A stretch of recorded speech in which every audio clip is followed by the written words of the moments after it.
명절 준비는 잘 되고 계십니까? 시장을 나가보면 이 명절 물가가 참 많이 올랐다는 생각이 듭니다. 그냥 체감 온도는 한 2배 오른 것 같은 느낌이 들 정도입니다. 그런 속에서 사실 저희들이 이렇게 편안한 마음을 가지고 또 평화 속에 살아가기가 쉽지는 않은 것 같습니다. 또 작년에 있었던 그 이태원의 그 12구 참사로 인해서 고통받는 분들의 그 청문회가 이어지고 있다라는 것들을 생각을 한다라면 사실은 지금의 상황이 그렇게 녹록치만은 않은 것 같습니다.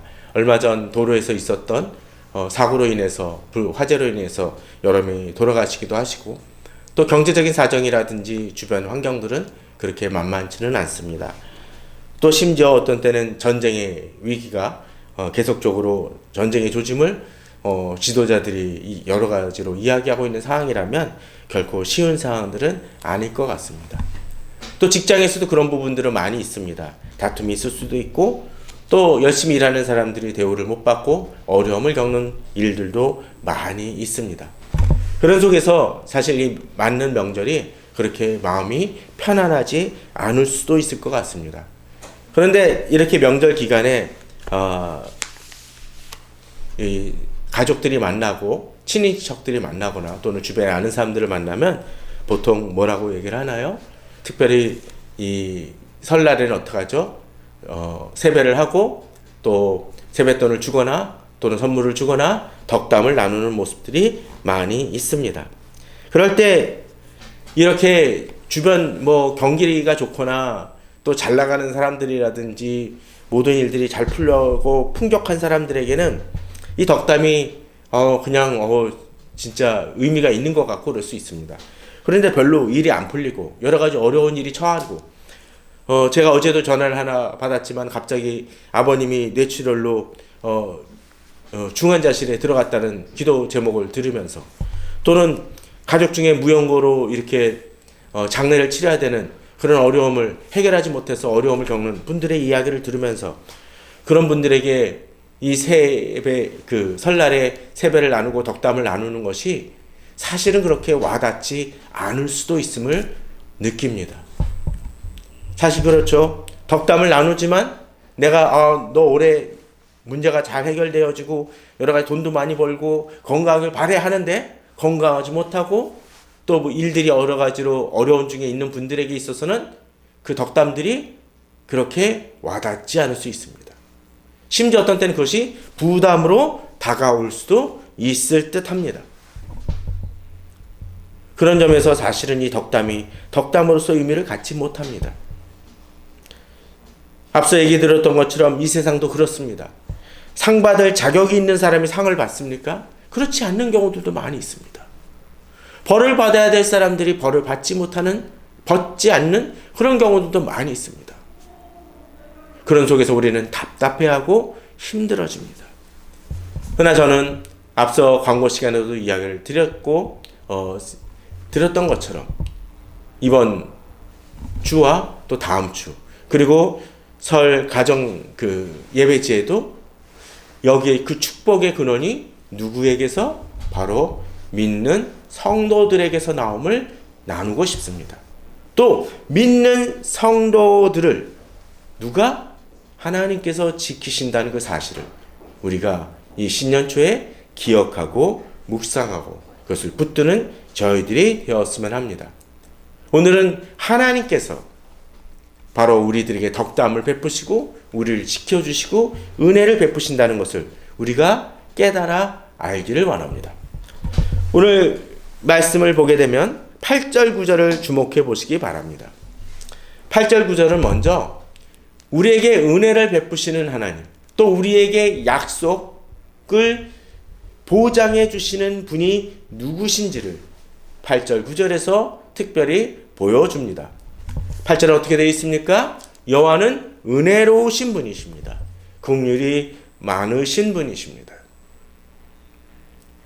이 사실은 우리가 너무나 잘 아는 사실이지만 이 말씀이 우리들에게 중요한 것은 은혜라는 말, 긍휼이라는 말이 무엇입니까? 자격이 없음에도 불구하고 또 우리가 그만한 상급을 받을 수준이라든지 그러한 행위를 하지 않았음에도 불구하고, 또 우리가 열심히 살아간다고 하지만 넘어지거나 실패하거나, 또 우리가 하나님이 영광의 하나님, 우리를 다스리시는 하나님이라고 하면서도 그 하나님을 제대로 의지하지 못할 때조차도 우리에게 긍휼을 베푸시고 우리 연약한 부분들을 책임져 주시는 하나님임을 오늘 하나님의 성품에서 우리는 알 수 있다라는 것입니다. 또 그러한 하나님은 어떻습니까? 아까 교동문이 참 인상적이더라고요.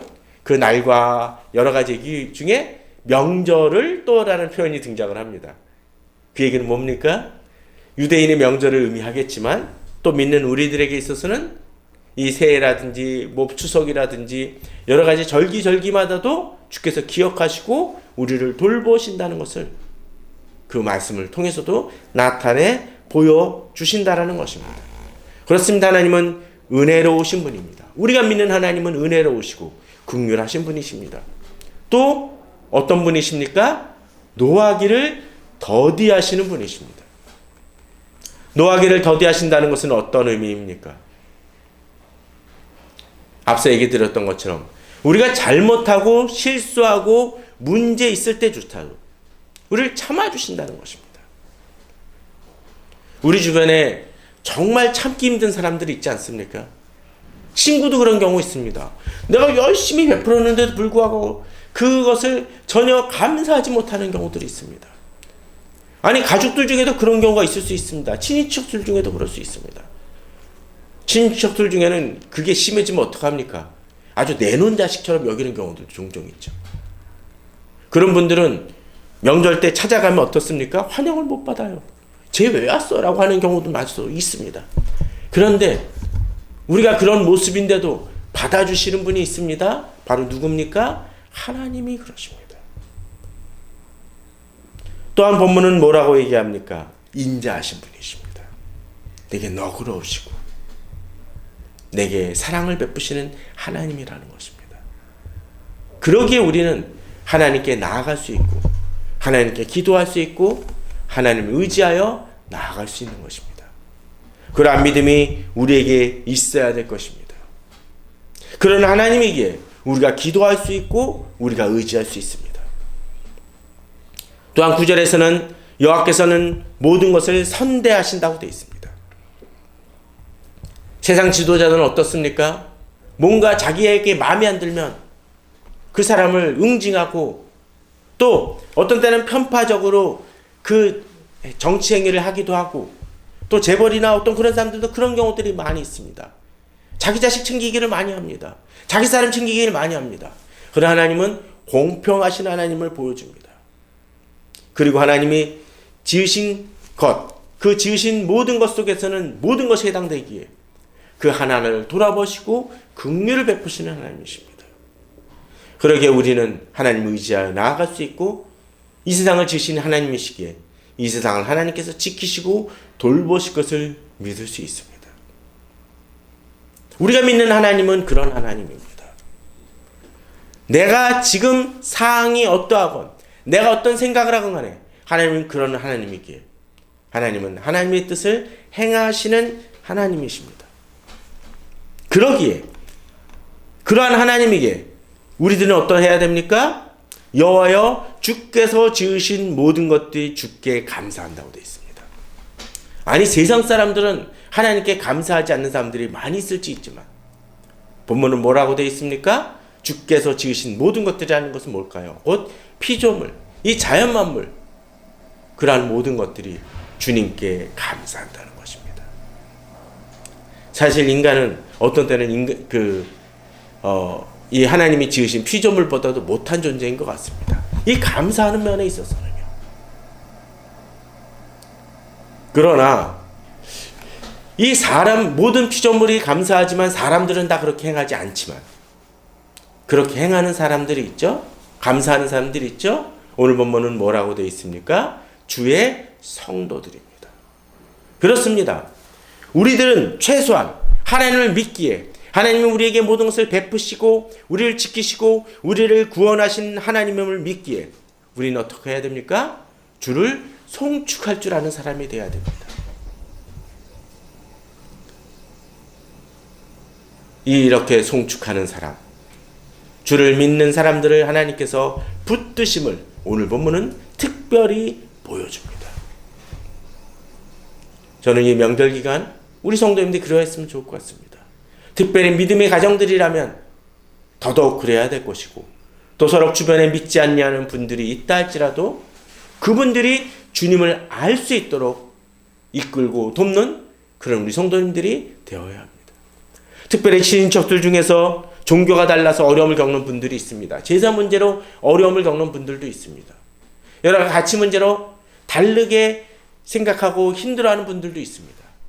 그런 문제들을 놓고 저도 이 명절 때마다 그 문제를 놓고 기도하자라고 얘기를 하지만, 근데 사실 한 걸음 더 나아가야 됩니다. 이 제사 문제나 그런 문제를 잘 이겨내는 정도가 아니라 우리가 어떻게 해요? 그분들이 주님을 알지 못하는 분들이 주의 성도로 들어올 수 있도록 돕는 일들을 누가? 우리가 해야 된다는 것입니다. 빛을 발해야 된다라는 것이죠. 자, 이제 본문은 한 걸음 더 나아갑니다. 11절 12절입니다. 그렇게 주를 송축하는 이들이 앞서 나왔던 것처럼 모두 성도들이 주를 송축한다고 했는데, 그분들이 어떤 그 사람들이 무엇을 하는지 잘 보시기 바랍니다. 그들이 주의 나라의 영광을 말하며 주의 업적을 일러서, 자, 주의 성도들이기 때문에, 하나님의 백성들이기 때문에 뭘 합니까? 하나님의 백성들이니까 바로 자기가 속한 그 하나님의 나라가 얼마나 큰 영광인지를 말한다는 것입니다. 최근에 우리나라 사람들이 외국에 가면 좀 다른 평가를 받는 것 같아요. 그렇지 않습니까? 옛날에는 뭐 영화라든지 또는 여행객들이 해외 나가서 사람들한테 얘기하면 뭐라 그러나요? 외국 사람들이, 특별히 서양 사람들, 미국 사람들이 우리나라 사람들 딱 처음 보면 뭐라 그러나요? 차이니스? 제페니스? 보통 그렇게 얘기합니다. 근데 요새는 차이니스, 제페니스만이 아니라 코리안? 그렇게 얘기하는 경우도 많이 발견합니다. 먼저 알아보는 경우들도 있습니다. 심지어는 남미 같은 데서도 옛날엔 뭐 코리안 하면은 거기 어느 나라야? 어디 속한 나라야? 어디 구석에 처박혀 있어? 라고 반응하는 데 반해서 지금 어떻습니까? 코리안 하면은 예전에 차이니스나 제페니스처럼 더 부각은 안 될지 모르지만 다 고개를 끄덕이며 알고 있다라고 얘기합니다. 그만큼 국위선양이 잘 돼 있다는 얘기겠죠. 그러면 좀 어떡할까요? 저는 해외에 그렇게 나가보지 않아서 잘 모르지만 아마도 좀 뿌듯할 겁니다. 우리나라 이름만 대도 인정을 받는 모습이 난다면 얼마나 기분이 좋겠어요.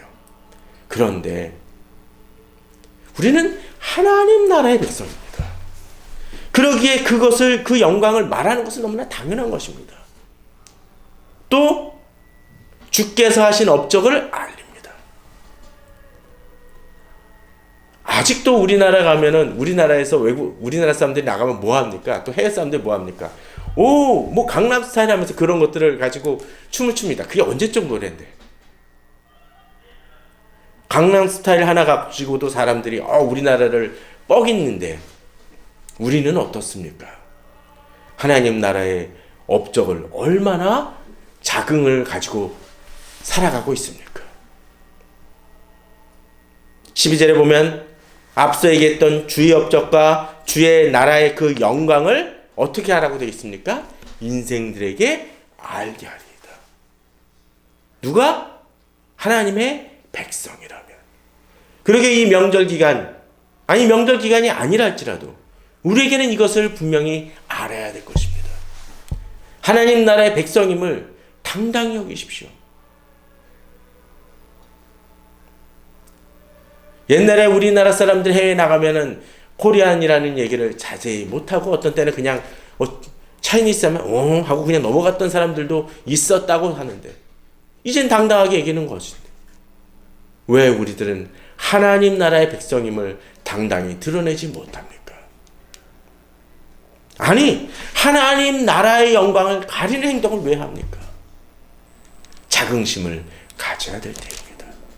하나님 나라의 백성으로서 당당하게 살아가며 주의 영광을 드러내야 할 때입니다. 이 명절만이 아니라 이 올 한 해는 진정으로 그러한 영광을 드러내는 우리 성도님들 되시기를 바랍니다. 또 교회 되기를 바랍니다. 우리는 자긍심을 가져야 됩니다. 세상 나라는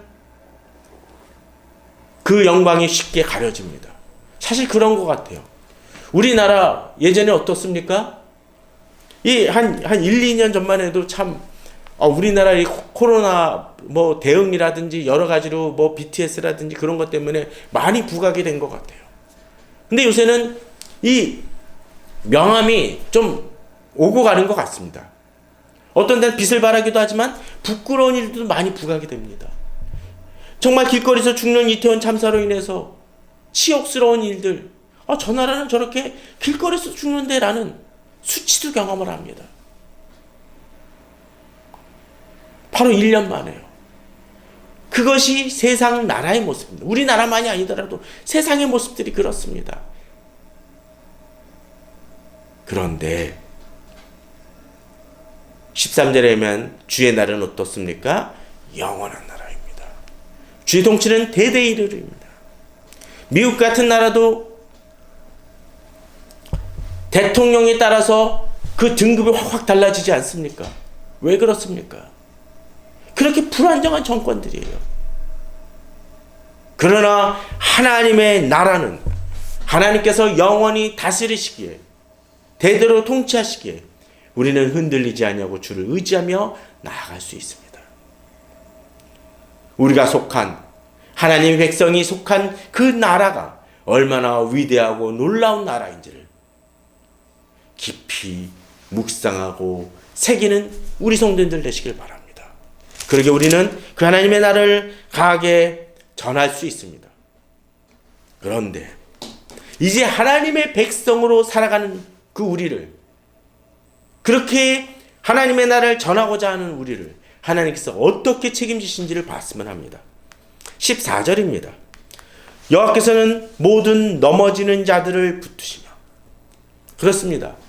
하나님의 나라의 백성, 아니 세상에 외국에 나가거나 그런 데 사는 사람들이, 그 사람들이 아무리 좋은 특권을 가졌다 할지라도 어려운 일들이 없을 수 있습니까? 있을 수 있습니다. 어떤 때는 여권을 잃어버려서 고통을 겪는 분들도 있습니다. 또는 여러 가지 갑작스럽게 잘못된 억울한 일을 당하는 분들도 있습니다. 그런데 나라가 잘 되는 곳은 어떡합니까? 대사관만 가거나 저기는 어디 속한 나라라고 하면서 그것을 증명만 할 수 있는 기회만 있다면 어떻게 되나요? 문제가 쉽게 해결되어지는 것을 볼 수가 있습니다. 세관을 통과할 때도 그런 일들을 경험하기도 하죠. 본문을 보십시오. 그렇게 어려움을 겪을 때 하나님 어떻게 하십니까? 모든 넘어지는 자들을 붙드신다고 되어 있습니다. 그렇습니다. 하나님의 나라의 백성도 넘어질 수 있습니다. 자의로 넘어지건 간에, 어떤 불에 의한 자기 잘못으로 넘어지건 간에, 또는 어떤 그 남들의 공격에 넘어지건 간에 하나님은 어떻게 하십니까? 우리를 붙드시고 일으켜 세우시는 겁니다. 그런데 그 다음 문장이 좀 걸립니다. 비굴한 자들을 일으키신다. 비굴한 자들?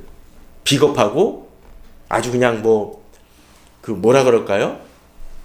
부끄러운 일을 행하고 그런 사람들을 의미합니까? 사실 오늘 우리 본문은 좀 그렇게 보여질 수 있지만 이 비굴한 자들을 좀 살펴보면 다른 번역은 그렇게 되어 있습니다.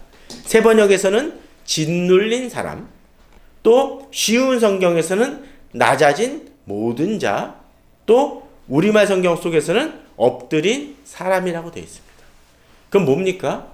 곧 어려움을 겪는 사람, 고통을 당하는 사람, 남에게 무슨 억압을 받는 사람, 그런 사람들을 하나님께서 붙드시는 것만이 아니라 어떻게 해요? 다시 일으켜 세우셔서 그것을 회복시킨다라는 것을 말해주고 있다는 것입니다. 그렇습니다. 하나님 우리를 붙드시고 일으키시는 하나님이십니다. 지금 우리가 짓눌렸습니까? 우리가 남에 의해서 낮아졌습니까? 엎드려졌습니까? 누가 일으켜 세워요? 세상 사람은 나를 안 도와줘도 하나님은 나를 일으켜 세우시는 분이십니다. 그러기에 우리는 넘어졌어도 두려워할 필요가 없습니다. 시편에서 사망의 음침한 골짜기로 다닐지라도 라는 그 믿음은 바로 거기 있습니다.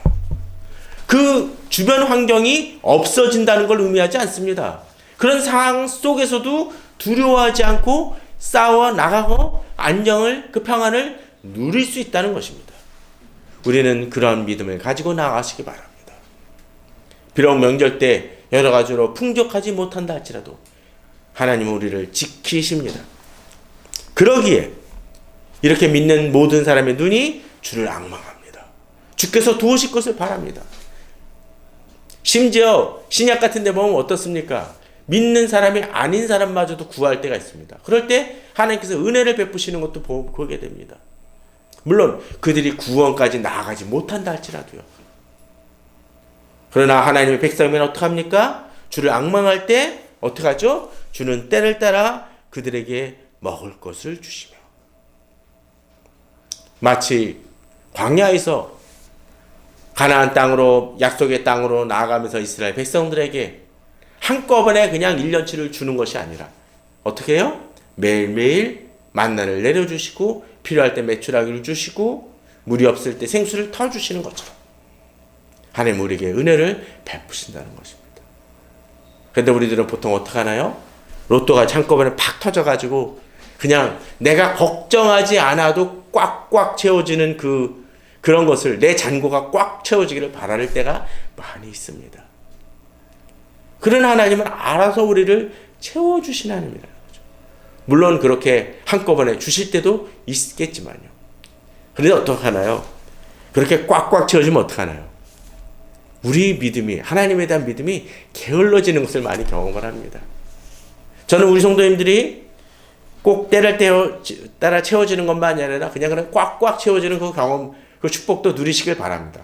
그러나 그것으로 인해서 만일 우리 믿음이 하나님에 의해서 멀어진다라면 차라리 그런 축복보다는 매일매일 채워지는 그 축복이 더 좋은 것일지 모릅니다. 왜요? 우리는 하나님과의 관계가 가장 중요한 부분이에요. 그렇게 꽉꽉 채워지는 것마저도 순식간에 사라지는 것을 우리는 경험하지 않습니까? 어느 사람은 아파트 얻었다가 좋아하지만 막 영끌까지 해가지고 다 채워지는 걸 경험을 하지만 요새 같은 때는 어떻게 할까요? 아주 죽음이죠. 축복이 어떤 때는 저주와 부담으로만 느껴집니다. 하나님을 의지할 때 순간순간 속에서 우리는 이겨나갈 수 있습니다. 그러게 때를 따라 그들에게 먹을 것을 주신 하나님을 경험해야 됩니다. 또 무엇입니까? 손을 펴사 모든 생물의 소원을 만족하게 하시나이다. 피조물의 소원을 만족하게 하신다는 거죠. 어제 설교 준비하다 동물의 왕국을 잠깐 봤는데 참 재밌어요. 동물의 왕국 보면 사자가 커다란 물소를 잡습니다. 그러면 그걸 막 먹어요. 그럼 주변에서 하이에나가 기다리고 있습니다. 한참을 기다려요. 그러면 이제 뼈하고 가죽밖에 안 남았는데 그걸 기다립니다. 얘네는 그게 좋대요. 왜냐면 턱뼈라든지 머리 구조가 그거에 딱 맞춰가지고 그런 것들 다 소화해낼 수 있다고 합니다. 그리고 빨리 안 먹으면 가라고 하고 한대요. 하이에나는 다 소리가 다르다고 그러더라고요. 그런데 그리고 끝나고 나면 또 다른 손님이 다가옵니다. 커다란 독수리들이 와가지고 그 다음을 기다린다고 합니다. 그 다음에 어떻게 될까요? 그 남은 것들은 또 자연의 미생물들이 그것을 분해시켜서 변화시킵니다. 다 순서가 있어요. 하이에나는 그렇게 처음에 그렇게 먹지 않아도 다 그냥 기다립니다. 독수리도 마찬가지예요. 자기가 잡지 않아도 그렇게 돼요. 피조물의 소원을 들어주시는 하나님은 우리의 소원도 들어주시는 하나님입니다. 바로 그 하나님을 우리는 의지하여 나아가야 할 것입니다. 그러기에 이러한 모든 것을 보게 되면 하나님께서는 그 모든 행위에 은혜로우시고 의로우시고 은혜로우신 하나님을 경험하게 됩니다. 우리가 믿는 하나님은 바로 그런 하나님입니다.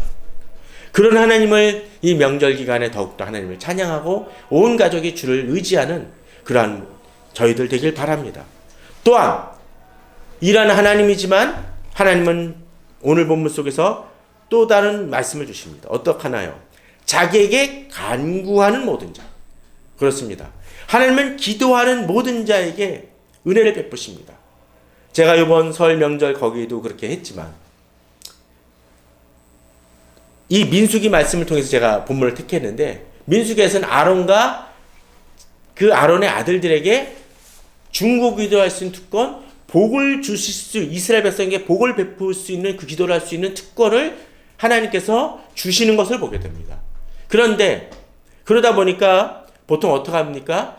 목회자들한테 그것도 담임 목사한테 특별히 와가지고 성도들이 기도 부탁할 때가 많이 있습니다. 나쁘지 않다고 생각이 들어요.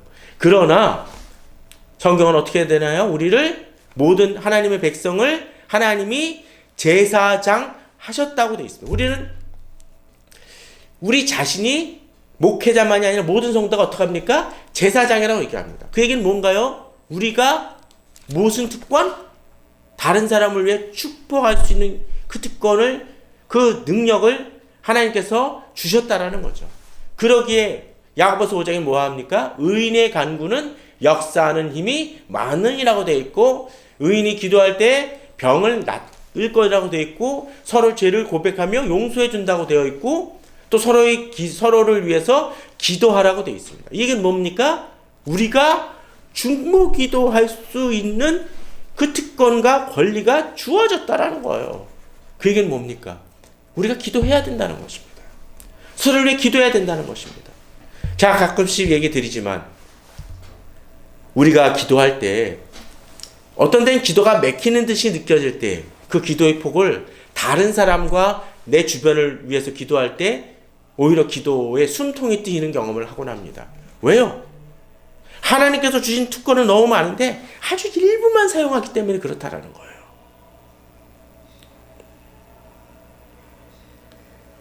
집에서 마음이 답답할 때 어떡합니까? 창문을 열어서 공기를 순환시키지 않습니까?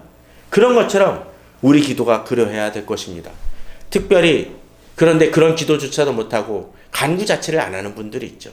본문은 뭐라고 되어 있습니까? 자기에게 간구하는 모든 자. 특별히 본문은 뭐라고 되어 있나요? 진실하게 간구해야 된다는 거죠. 열심을 가지고 기도해야 됩니다. 말로만의 기도가 아니라 내 마음을 담아 기도할 때 주께서 어떻게 하십니까? 가까이 신다고 되어 있습니다. 진실하게 간구할 때 하나님은 더욱더 우리에게 다가오시는 하나님이라는 것입니다. 가까이 다가오면 어떡합니까? 선착순이죠. 기도 응답이 잘 안 이루어집니까? 하나님께 더 나아가시기 바랍니다. 그렇습니다. 그럼 이 가까이 나아간다는 건 또 뭘까요? 전 이렇게 얘기합니다. 19절에 자기를 경외하는 자들의 소원을 이루시며. 경외한다는 건 무엇입니까? 하나님을 이렇게 송축하고 하나님께 간구하는 그러한 이들이 하나님을 제대로 경외하고 하나님을 경배하는 이들, 하나님을 하나님으로서 경배하는 자들의 소원을 하나님이 어떻게 하십니까? 이루신다라는 것이죠. 또 그들의 부르짖음을 들으시고 구원하신다고 되어 있습니다. 그렇습니다. 이러한 하나님을 의지하며 나아갈 때 우리는 하나님의 놀라운 역사를 경험할 수 있습니다. 물론 지금 성도님들에게 어려운 문제들, 해결 안 되는 문제들, 아니 갑자기 왜 내게 이런 문제들이 발생할 수 있습니다. 그러나 그런 속에서도 우리는 하나님을 의지하며 나아갈 수 있어야 됩니다. 왜요? 우리가 어떤 때 잘 모르는 길을 갈 때 어떡합니까? 내비게이션은 잘 알려주지만 갈 때 보면 의심이 들 때가 있습니다. 이 길로 가는 거 맞아? 그러나 내비게이션이 정확하게 목적지를 찍고 있다면 어떡할까요? 나의 의심이나 걱정이나 염려와 상관없이 어떻게 되나요? 그 길은 제대로 가고 있는 것입니다.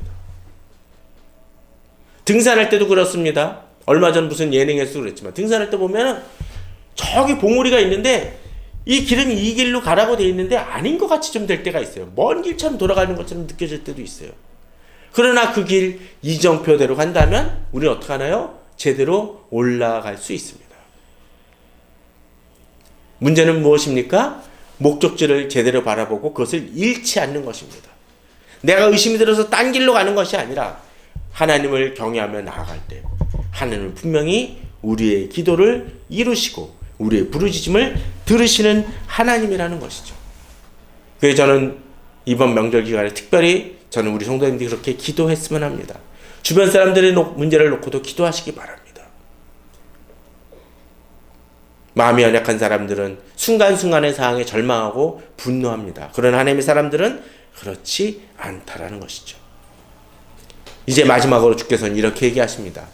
자기를 사랑하는 자들은 다 보호하시고, 역시 같은 얘기죠. 경외하는 자, 간구하는 자, 하나님 백성 다 같은 말입니다. 자기를 사랑하는 자는 어떻게 하죠? 주님이 보호하신다는 것입니다. 지키신다는 거죠. 그리고 전 이 말씀을 기억하시기 바랍니다. 뒷구절, 악인들은 다 멸하시소서. 나를 대적하는 이들을 하나님은 어떻게 하십니까? 가만두지 않는다는 것입니다. 그러니까 내가 분노해서 그 사람들 잡으려고 너무 하지 마십시오. 하나님이 벌하십니다. 문제는 내가 하나님 편에 있느냐라는 거죠. 혹시나 악인에 속해놓고서는 하나님 벌하십시오 하면 그 벼락이 누구에게 치십니까? 나한테 떨어질 수 있어요. 그래서 내가 지금 어디 있는 자를 줄 제대로 서고 있는지를 봐야 됩니다. 엉뚱한 데 서놓고선 하나님 이 세상을 벌하여 주소, 악한 사람들을 벌하여 주소, 어떻게 하나요? 벼락이 내게 친다는 거예요. 그러고선 사람들은 얘기를 하죠. 하나님 왜 내게 이런 시련을? 아니, 맞을 벼락을 맞은 겁니다. 물론 고난 중에 있는 분들에게 이 벼락이라고 얘기를 드리는 게 아니에요. 그 가는 과정 속에서 있을 수도 있어요.